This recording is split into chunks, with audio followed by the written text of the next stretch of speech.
Variety പടം, തല തെറിക്കുന്ന പടം. ശരിക്കും അഡൽട്ട് കണ്ടന്റ് ആണ്. അപ്പോൾ അത് മഞ്ജു വാര്യരെ പോലെ ഒരു ആള് അതിലേക്ക് ധൈര്യം കാണിച്ചു എന്നുള്ളത് വലിയൊരു അഭിനന്ദനം അർഹിക്കുന്ന കാര്യം തന്നെയാണ്, സംശയമൊന്നുമില്ല. അതായത് ഒരാളുടെ perspective first half, second half അടുത്ത ആളുടെ പെർസ്പെക്റ്റീവ്. ഓൾ ഓഡിയൻസ് ഇഷ്ടപ്പെടില്ല കേട്ടോ, ചിലപ്പോൾ അതിൽ ഫ്ലോപ്പ് ആവും. പക്ഷേ നമ്മൾ ഈ ഒരു ക്രിയേറ്റീവ് സൈഡ് നോക്കുന്നവരും പിന്നെ എഡിറ്റിംഗ് ഒക്കെ ഇഷ്ടപ്പെടുന്നവർ നന്നായി, എഡിറ്റേഴ്സിനൊക്കെ നന്നായിട്ട് ഇഷ്ടപ്പെടും.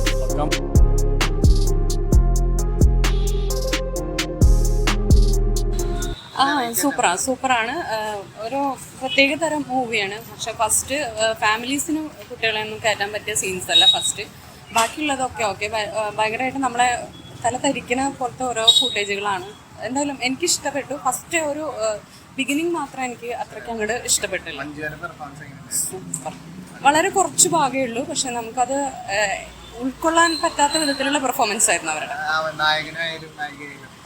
അവര് തീർച്ചയായും നമുക്ക് പറഞ്ഞിട്ടുണ്ട് യൂട്യൂബിൽ ഉള്ള വിഷ്വൽസ് ആണ്, അതങ്ങനെ തന്നെ എടുത്തിട്ട് ഷൂട്ട് ചെയ്തതാണെന്ന് പറയുന്നത്. അപ്പം തീർച്ചയായും അങ്ങനത്തെ ഫുട്ടേജൊക്കെ അവർക്ക് ആവശ്യമാണ് സിനിമയ്ക്ക്.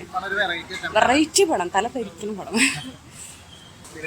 ഞാൻ പ്രത്യേകിച്ച് എന്ന് പറയാൻ, എനിക്ക് മെയിനായിട്ട് ഇതൊരു ശരിക്കും അഡൽട്ട് കണ്ടന്റ് ആണ്. അപ്പോൾ അത് മഞ്ജു വാര്യരെ പോലെ ഒരു ആള് അതിലേക്ക് ധൈര്യം കാണിച്ചു എന്നുള്ളത് വലിയൊരു അഭിനന്ദനം അർഹിക്കുന്ന കാര്യം തന്നെയാണ്, സംശയമൊന്നുമില്ല.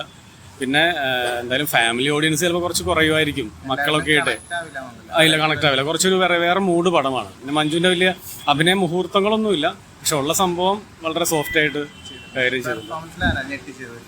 പെർഫോമൻസ് എന്ന് വെച്ചാൽ ആ ജോഡികൾ തന്നെയാണ് അവർ നന്നായി. ആ പയ്യൻ്റെ പേരെനിക്കറിയില്ല, ഹീറോ ആയിട്ട് വരുന്ന, ഈ പെൺകുട്ടിയുടെ ഹീറോ ആയിട്ട് വരുന്ന ഒരു പയ്യനുണ്ട്, അവൻ നന്നായിട്ട് ചെയ്തിട്ടുണ്ട്. മഞ്ജുവിന് അങ്ങനെ ഞാൻ പറഞ്ഞില്ല, അഭിനയ മുഹൂർത്തങ്ങളൊന്നുമില്ല, പക്ഷെ ഉള്ള ഒരു വേറൊരു മൂഡാണ്, ഒരു സൈക്കിക് മൂഡ് പോലത്തെ ഒരു സാധനം. നന്നായിട്ടുണ്ട്, നല്ല പോകും. വളരെ മോശം. BGM ശ്രദ്ധിക്കപ്പെടുന്ന ഒരു BGM ആണ്. കാരണം വളരെ ഈ സിനിമയായിട്ട് വളരെ കോപ്പറേറ്റ് ചെയ്ത് പോകുന്നൊരു BGM ആണ്. നമ്മളെ ഒരു ആങ്സൈറ്റിയിലേക്ക് കൊണ്ടുപോകാൻ BGMത്തിന് വലിയൊരു പ്രാധാന്യമുണ്ട്. പിന്നെ എനിക്ക് തോന്നിയത് സൈജു ഒരു എഡിറ്ററാണ്. അപ്പോൾ നമ്മൾ പറയില്ല, എഡിറ്റർ ആണ് ഏറ്റവും നല്ല ഡയറക്ടർ എന്ന് പറയും. അപ്പോൾ അതേപോലെ എഡിറ്റേഴ്സ് മൂവിയാണ് ശരിക്കും. നല്ല കൃത്യമായ കട്ടുകളും കൃത്യമായ എവിടെയും നമുക്ക് ഒരു ലാഗ് വരില്ല, നമ്മൾ അറിയില്ല. അത്രയും നല്ല സൂപ്പർ കട്ടുകളാണ്. അതെ തീർച്ചയായിട്ടും ഉണ്ട്.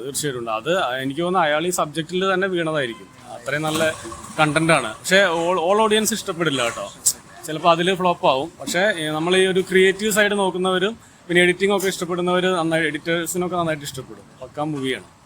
കുഴപ്പമില്ല, വൺ ടൈം വാച്ചബിൾ അത്രേ ഉള്ളൂ. വെറൈറ്റി അറ്റംപ്റ്റ് ആണ്. അതായത് ഒരാളുടെ perspective first half, second half അടുത്ത ആളുടെ പെർസ്പെക്റ്റീവ്. കൂടുതൽ ഞാൻ പറയുന്നില്ല. പെർഫോമൻസ് കുഴപ്പമില്ല, രണ്ടാളും നന്നായിട്ട്. ഇല്ല പറ്റില്ല.